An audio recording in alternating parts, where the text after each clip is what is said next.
I'm a teacher, I'm a healer, I'm a helper. I really enjoyed motherhood and raising my children. I really enjoy helping my patients feel better and give them back their power. Towards the end of my practice, I started mostly just convincing people that they're okay. Their body's going to be okay. They're going to be okay. Today, we get to speak with Dr. Laura Jaget. She's the creator of How to Life, a brand that teaches life skills to students of all ages. Akin to Adulting 101, the How to Life podcast and a YouTube channel feature audio and short video tutorials called Mominars that provide instruction, information, and lots of encouragement. These mini adulting classes will motivate and inspire and are sure to help take the fear out of adulting. Dr. Laura Jaget makes it really fun in these videos and her podcast. So let's listen in. Thank you for tuning in to Hacks and Hobbies with your host, Junaid. We're visited by our amazing guests coming from all walks of life who want to learn their story, their struggles, and their journey on how they got to where they are today. So stick around. Laura, thank you so much for coming on to the podcast. Thanks for inviting me, Junaid. I'm excited to be here. And I keep forgetting it's Dr. Laura Jaget. That is correct. I was a chiropractor. I am a chiropractor. I just am not practicing anymore. I love chiropractors. One of my good friends, I've been going to see him every week, and he's a chiropractor, and we talk about everything. Yeah, it's great. I loved it. It's a fun profession, and my kids are very grateful. I will adjust them regularly, and they say, I don't understand how people don't get adjusted on a regular basis. I know, right? It's so cool. All right, Dr. Laura, tell us a version of your journey that no one's heard of before. Okay. I started out as a tennis player, as a child tennis player, sort of a protege, played nationals, got a scholarship to college, didn't really do anything else. It was sort of 3 hours a day, 6 days a week. Got a degree in psychology, didn't know what I was going to do with my life. There was a chance comment that my mother made in my moment of stress where she said, why don't you be a chiropractor? Because I had had a great experience 3 years prior, and being 17 years old, completely forgot about it after the healing happened. So it was that comment that sort of got me thinking, and I ended up going to chiropractic school, became a chiropractor, and got married, had 4 children, had a business for 28 years in varying ways, and then decided I want to retire because it's a very physical job. Yes. And I still wanted to help people because I love helping people. So I just, for a couple of years, just sort of in my mind, what can I do that can help people where I can do it from my own home, where I can reach a much larger audience? Because as a chiropractor, I can only see so many people a day. Yeah. And that will provide a living for me once I retire. So I came up with what I'm doing now.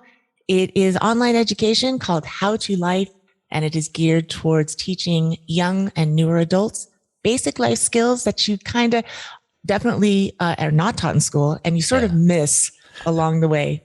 I want to take the fear out of adulting for them so that they can get and give the world what they are meant to give the world sooner than I did. Nice. I love that. That's so powerful. I mean, you had a full experience, what's the word? It's a very fulfilling job too, right? It was. It's very fulfilling. I realize after everything that I've done is I'm a teacher, I'm a healer, I'm a helper. I really enjoyed motherhood and raising my children. I really enjoy helping my patients feel better and give them back their power. Towards the end of my practice, I started mostly just convincing people that they're okay. Their body's going to be okay. They're going to be okay. Sort of a coaching. And that's what I do now on How to Life is I just want to tell young people, you're okay. You're fine. Don't worry. It's all going to be all right. Yes. Because what's funny is that we don't have it all figured out. Even though we're parents, even though we're adults, we were still going through it. Like a teenager, learning process. We're constantly learning, right? In our minds, we're like, what if we did this? What would people, like, we still think about what would people say? Right. Even Sometimes, yes, it is nice when you get to an age where you're not so concerned what the peanut Right. gallery has to say. To learn that confidence in yourself, to Mm-hmm. be able to make a mistake in front of others and say, all right, okay, I made a mistake. It's okay. Yeah. Here's what I Yeah. learned from it, and I'm better because of Exactly. it. I love that. I love that. So you've told us a little bit of a journey that no one's knew. So this is exclusive, guys, exclusive information here about Dr. Laura Jaget here. And you also talked about some of the motivations for the things that you're doing. So tell us a little more, like you're helping people with, or teaching people how to adult. Yeah. Give us a little more, intro to that. So it started really because of my children. As parents, we ask our kids ask us a lot of questions, and we tell them the answer, and we end up repeating it over and over again. So one time, several years ago, my kids, they used to say, "Oh, I have a how to life question. How do I turn the stove on? Or how do I iron this shirt?" And I tell them, and I have 4, so I would get the same question. So one time, out of sort of frustration and a little bit of humor, I said, "All right, everybody, gather your friends around, tell them to meet me here at 3 p.m. I'm going to give a demonstration. We're going to record it, and then you guys can watch it. Every time you have a question, just go back and watch the video." I didn't even think anything about that at the time. Yeah. But when this idea came to me, that particular incident came to me also. And I thought, oh, I can just do these little videos. And that's how it started out. I had a YouTube channel, and I would record little 5-minute videos. And my goal at that time, and it still is to keep it as short as possible, because I don't know, I feel like this generation doesn't have the patience to sit through a Martha Stewart type instructional. Yeah. So I just want to give them, here's what you do. I'm not going to tell you why or the reason for it, but step 1, step 2, step 3. So 5-minute videos on YouTube. I did that for a few months. And then I was talking with some woman, a young woman at a dinner party I was at, and she was having a problem. We were talking about it. And about 30 minutes in, she just stopped and looked at me and she said, "You should start a podcast." I had never even considered that. I hadn't listened to a podcast myself. I knew of them, but I just never listened to one. Yeah. So I thought, then the pandemic hit and I had all this time on my hands because my office got shut down. Yeah. So I said, well, let me see how I can do that. So I learned how to do it and I started doing it. I love the podcast. That's so awesome. I love it. I totally love it, because it's these things that come up, like you're solving your own problem, right? Anytime we're solving our own problem and then you just go into it, and that just becomes to grow because you see real passion into that. Yeah, that's true. That. When we figure something out, especially those of us that are sort of innately helpers, and there are many people in this world where we're helpers and teachers. Yeah. When we learn something and it works well and we got it, and someone else says, "How did you do that?" Or "Can you help me? I'm stuck." I don't know. My first instinct is to jump into action and say, well, let me show you what works for me. And it's very motivating. No, absolutely. It is.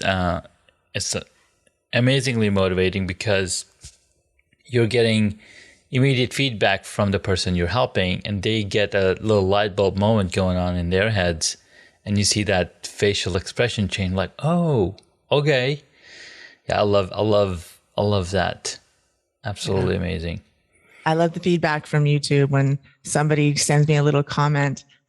One of my favorite ones was, there was 2. One says, "Well, I'm still in childhood and I'm very afraid of electricity. So thank you for having this channel so that I don't have to be afraid." And another kid said, "Thanks for teaching me how to turn on a stove. I just made my first grilled cheese sandwich." I mean, that made my day. For the whole day, I was so happy about that. That's so awesome. I think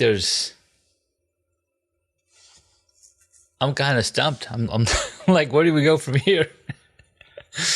So, well, so you went into your motivation. You created this YouTube. You created the YouTube channel. What did you call it? I called it How to Life. How to Life. That's what came to me first. Well, first, the idea of making videos is what came to me. And I'll tell you beforehand, I was thinking about retiring for about 5 years. I was winding down. So I just kept cutting my hours back more and more and more. Yeah. but I couldn't quite leave. Didn't have a good reason. Then the pandemic happened, and that helped. That was it. Yeah. But when I came up with the idea, it was beforehand. Mm-hmm. So I thought that was it. It was like a light bulb went off for me. And because prior to that, I didn't care what it was. And I actually wrote that down. I journaled. I don't care what it is what the idea is. I just want it to tick off all of these boxes for me for the future, helping people, being able to do it from my own home, not having to do the physical work of being a chiropractor, being able to be on vacation and still do some stuff and help people. So the idea came, and it was a light bulb, and because of the story I told, How to Life, that was my kids. They used to say that. I thought that's what it's going to be called. Then all the doubt came in. Surely somebody is doing this. So I'm a very good researcher because I'm kind of an introvert. Talking to people or being on video is not natural to me. I had to sort of cultivate that. Yeah. So I went into research mode, big, like heavy, 16 hours a day, and I didn't even feel tired. That's how I knew I was on the right track, because I was so fueled to do it. Every research I did, nobody was doing this. Yeah. I said, surely someone has this name. Yeah. No. Nothing was filling this niche. It's a big niche also. So I started thinking, it's meant for me. It's mine. It's meant for me. It was waiting for me to catch up to get there. That's right. So I went about and looked up the domain name. Somebody had it once before and let it go, and then it was being sold, so I paid some money for that, not very much. Yeah. And I got it. Oh, I also came up with the term Mominar, which is what I call my videos on YouTube, Mominars, which is a seminar given by a mom. That's me. Yeah. So I have those two names. They're mine. They're trademark. They belong to me. Beautiful. And the research part was easy for me. So I spent about 5 months just researching and checking and legalities and everything. And I had built out a plan of what I was going to do as far as, I'm going to videotape this. These are my scripts. I'll have 10 by the end of the year. So when I came time to do that part, I came to a screeching halt because I don't know how to do that. I'm a chiropractor. I know nothing about video or audio or podcast. There's a whole bunch of terminology that I had never heard before. Yeah. It's a pretty steep learning curve. And for anybody in your audience who, is thinking about turning a idea or a hobby into a business and they don't know how to do it, there does come a wall. Yeah. In the past, I would have just quit probably. I had done it before when I'm like, I have no idea how to get over this hurdle. So I just am not going to do it. Yeah. This time was different. I said, well, I can continue. I made it okay that I came to a screeching halt because usually that would really disappoint me. I said, I'm just going to continue to watch. And so I watched other people's videos and I learned about equipment and how to work it. So I did a little bit more study for the rest of that year before I finally put out my first video. It took a long time. My gosh. The first one was so painfully long, but I finally did it. Yes. It gets easier every time. Yes. It gets so much easier because you're practicing, you're getting better at it. You're going through the motions. And I tell everybody, if whatever you're trying to think to be doing, just start. Just go. Like, I think there's like a 2-minute rule or 2-minute practice where if you want to start running, just take 2 minutes, put on your shoes and just sit with it. And the next day, put on your shoes, go maybe to the garage, and then go out to the driveway. So you're basically building up the repetition. A habit, right? A habit, routine. Yes. It's true. And when a task is big and scary, you break it down into steps. Yeah. And even if those steps are too big, you take the easiest step and break it down further until you get to a level that you can take. Yeah. And then you take it, and then the success you feel, it's like, oh, I did it. I set my clothes out for the next day, or I put my shoes on. It sounds silly, but that is part of the path to get to where you want to go. So you just take it. That was the one thing that everyone kept saying in my research, is just put it out there. It will be, whatever you put out will be the worst that it's ever going to be. And it probably won't be as bad as you think. Yeah. And it's just going to get better from there. And that was the truth. Nice. I love that. We have a lot of thoughts going back and forth, talking about how to get started.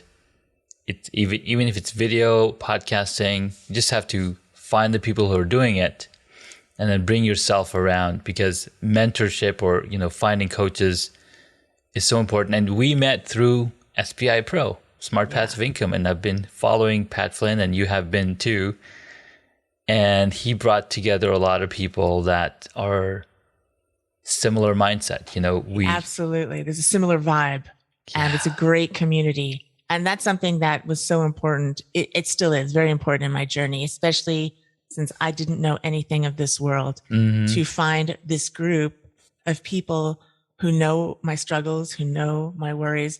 Everyone's very similar to Pat. So they're very encouraging and kind and generous.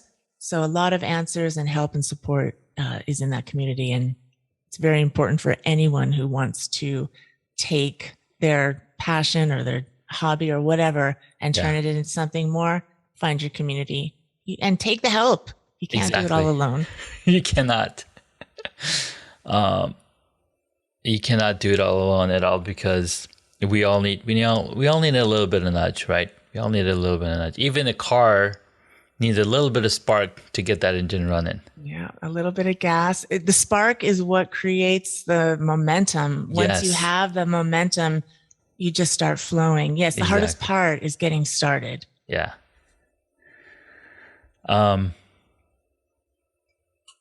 We all know who started the fire now. It wasn't us, but I know it was already running, right? Yes, that's right. We just added. Added to it. Right. Mm-hmm. All right. So it's been a really deep conversation with you, Dr. Laura. I do have a few questions towards the end of our journey. What is the one hobby that you wish you got into? Oh, I've had a few hobbies. I have a hobby right now that I'm doing that I love. Nice. It took me a while to get there. Right now I play pickleball. I was a tennis player, I mentioned earlier. Mm-hmm. And then once college was over, I didn't do anything with that for 30 years. Wow. And in the interim to finding pickleball, I tried a sewing class. I tried a music class. I did ballroom dancing, which I really loved.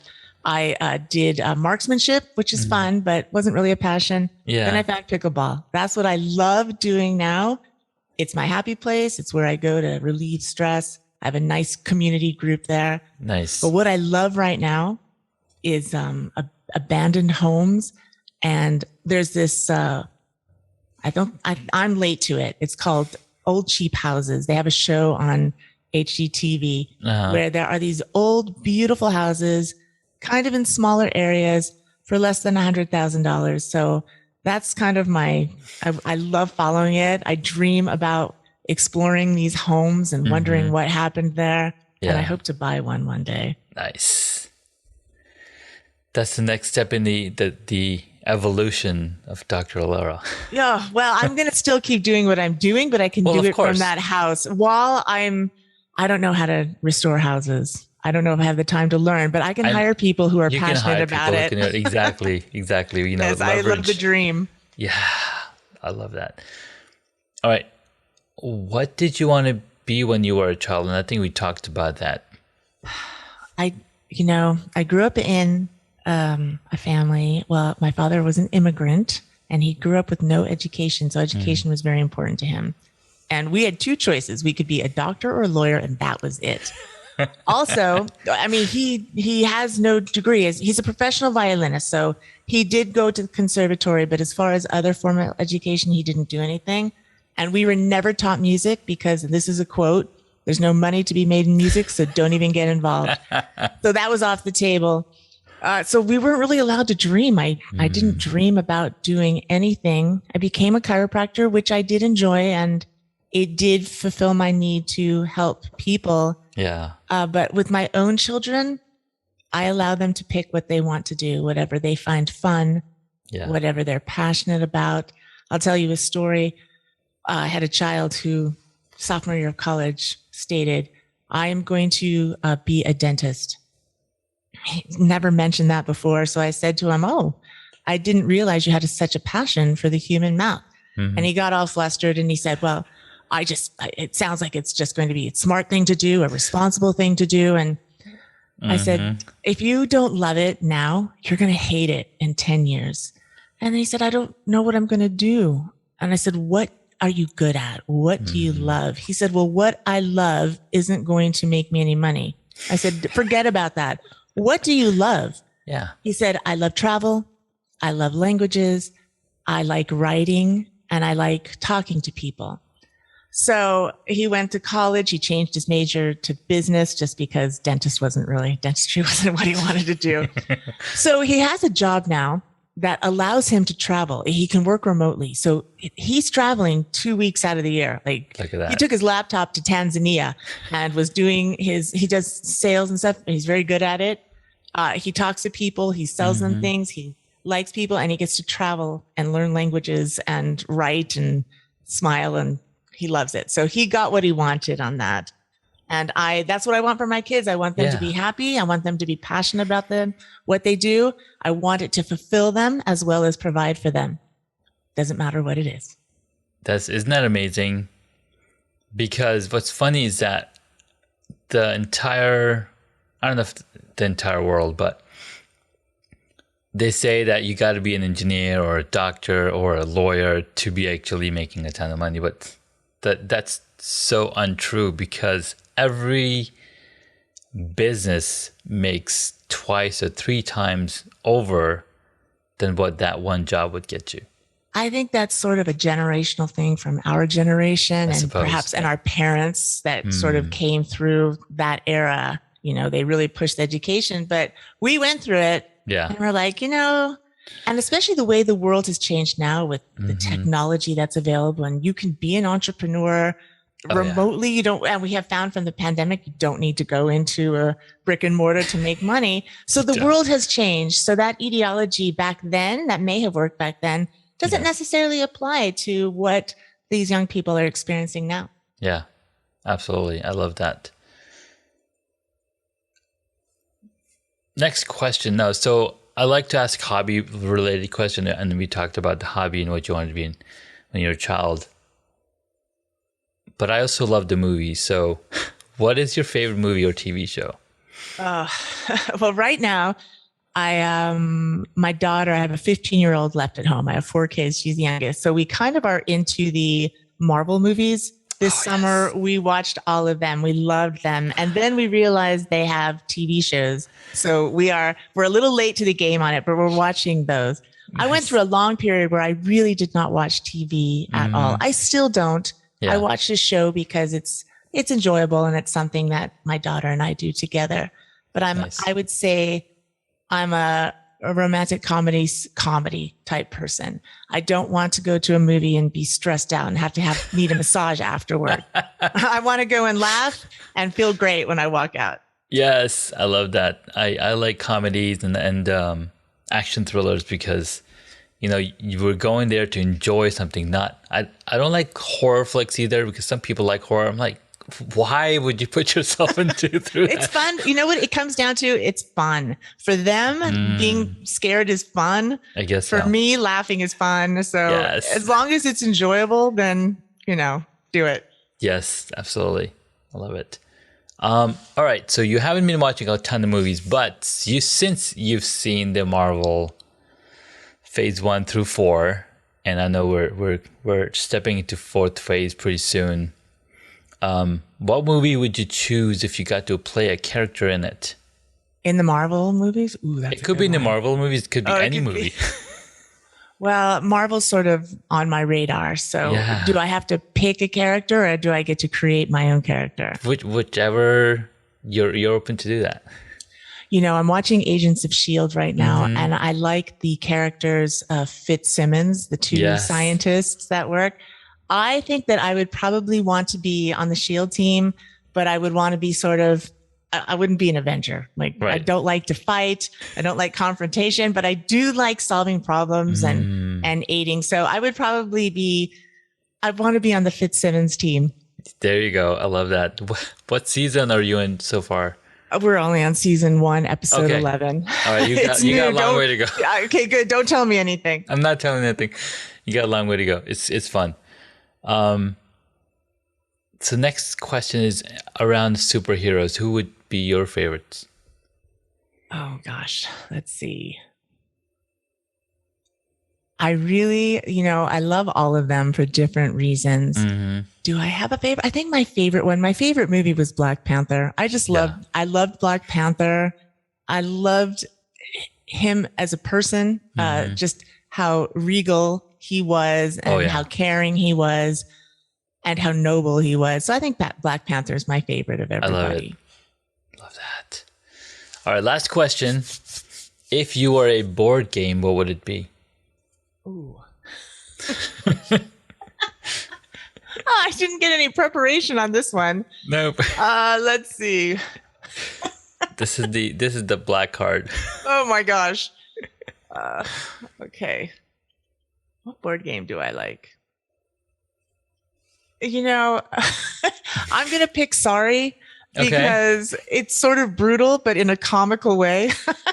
I would play this with my family and, it's just so harsh when you have to take somebody out, even if it's your 6-year-old. Sorry. We all laugh about it. So maybe I'm sorry just for the fun of it. I love it. That's so cool.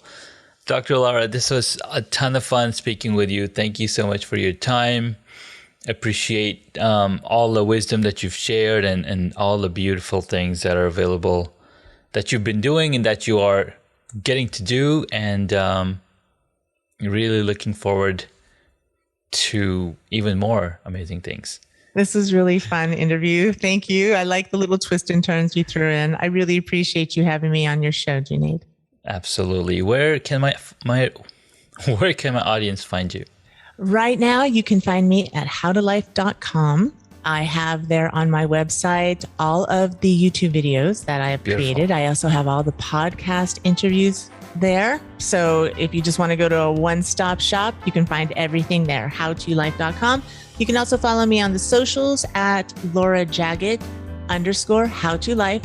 I'm on Instagram and Facebook, so you can see my posts there. Nice. If you want to contact me, I'm happy to speak with anybody about anything, and you can reach me at DRLJ, like Dr. Laura Jaget, at howtolife.com. Beautiful. Well, thank you so much again, and we'll see you next time. Take care. Congratulations, you made it to the end of the episode. Thanks so much for listening to our guest on this episode. Please send me an email at junaid@hacksandhobbies.com to tell me what you loved about our guest today. You could find links mentioned in this episode on the hacksandhobbies.com website.